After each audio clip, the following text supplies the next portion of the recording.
Greetings to all of you. My name is Ankit Sharma. I am the instructor of Polity at Educami.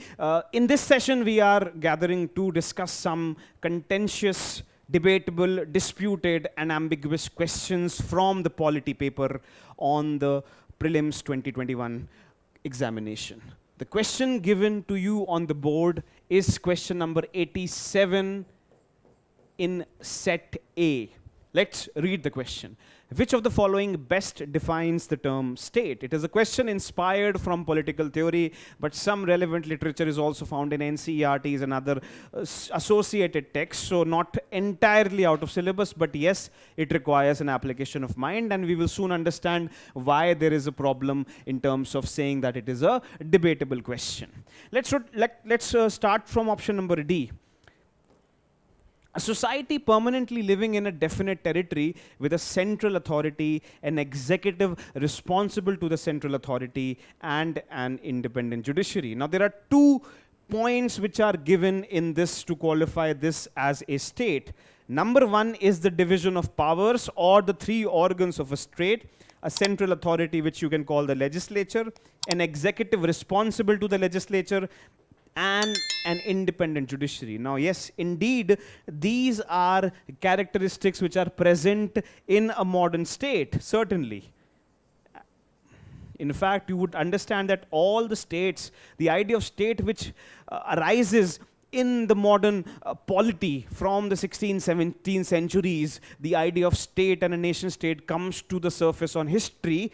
These things have been absolutely important for a state. But why does this option become incorrect is because of it having a society element, a society. Now, India has different societies. The Nagas are a society, the Tamils are a society, the Bundelkhandis are a society, the Rajputs are a society. Of course, you know, there's a confusion about whether some are communities or societies. But the idea is that not all societies can have a claim to make a state. A nation or a state can have many societies within them, and not all of them can challenge or claim to be a state only on the basis of it being a society. So this is incorrect, okay? Let's look at C. A number of persons who have been living in a definite territory for a very long time with their own culture, tradition, and government. Now, the number of persons, let's look at the first sentence again. The number of persons technically in a political science language is called majoritarianism. Majoritarianism. Now, a state is not necessarily determined by a number of persons. Okay? When we look at the concept of the best definition of state, it has a kind of a value element to it, that if you were to think of a best state, which of the following would qualify as a best state?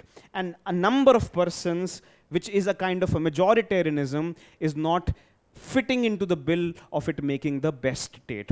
Who have been living in a definite territory for a very long time with their own culture, tradition, and government. Okay, in political science terms, we call it ethnic majoritarianism. Now, it is entirely possible that the recent acquisition of power in Afghanistan by the Taliban has inspired this option. Now, the question is, can we legitimately call it a state? Yes, perhaps it can technically be called a state, but is it the best definition of state? Not necessarily, okay? We still have to look at the other options. So for now, we will mark this as incorrect. Let's come to option number A. A community of persons permanently occupying a definite territory, independent of external control and possessing an organized government. A community of persons permanently occupying a definite territory, independent of external control and possessing an organized government. Now, if you look at any of the standard textbooks, they will give you some qualifications of what a state should be. There should be a population. There should be a territory. There should be a concept of sovereignty. and organized government. These are the four elements of a state. Technically, this answer could be correct, and this is where our debate arises. As far as these four parts go, they are covered in the statement given over here. But the controversial idea is this. Number one, do we have to think about it as a member of a community only? That only some people who are a part of a community can form a state. As you know, it has the same error as the concept of society, which does not qualify this to become the best definition of the term state. Community is very closely related to the term communalism. Again, there is an element of ethnicity, of indigenousness of the participants who can become members of the state. Now, yes, it is possible technically under some interpretation in political science that this could be a good definition of the state, but is it the best definition of state among the given following options is something that we can't be sure of. So we'll have to move to the last option also and then determine which is the best definition of the term state.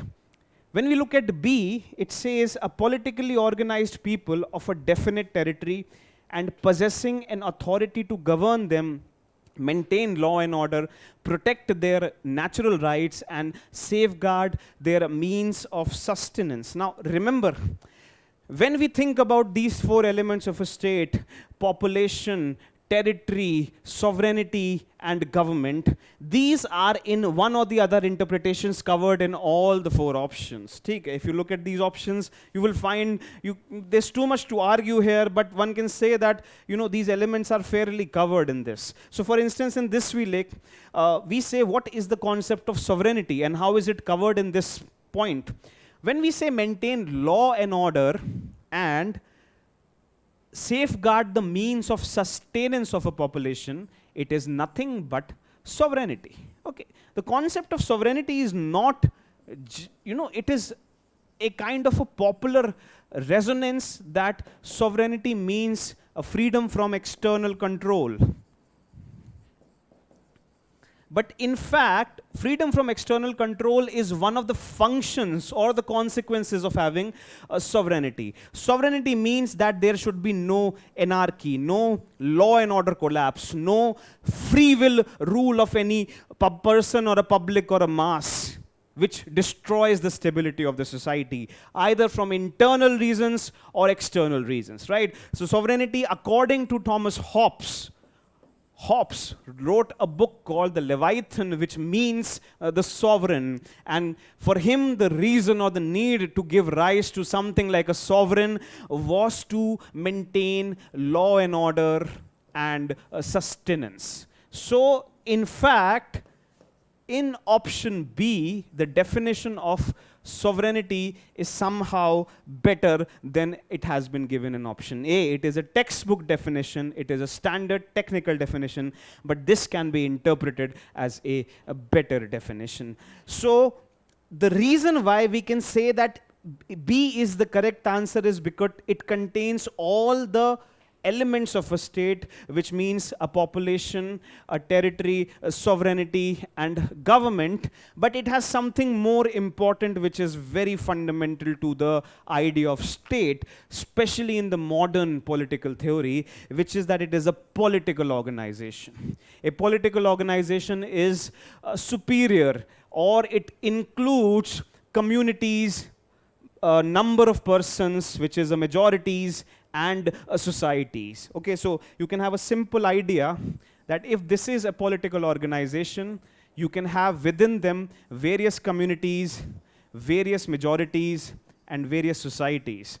This can exist within a political organization, and this is the reason why the modern polity dealt with the concept of state as opposed to the concept of kingdom, or let's say, the old idea of the monarchy of the king, in which the king could decide in the terms of communities, majorities, and societies, but the modern polity, which starts in the 16th, 17th century, defines the term state as a political organization, which is including these four elements, but not restricted only to one of them or any of them. So therefore, our interpretation is that B is the correct answer to this question.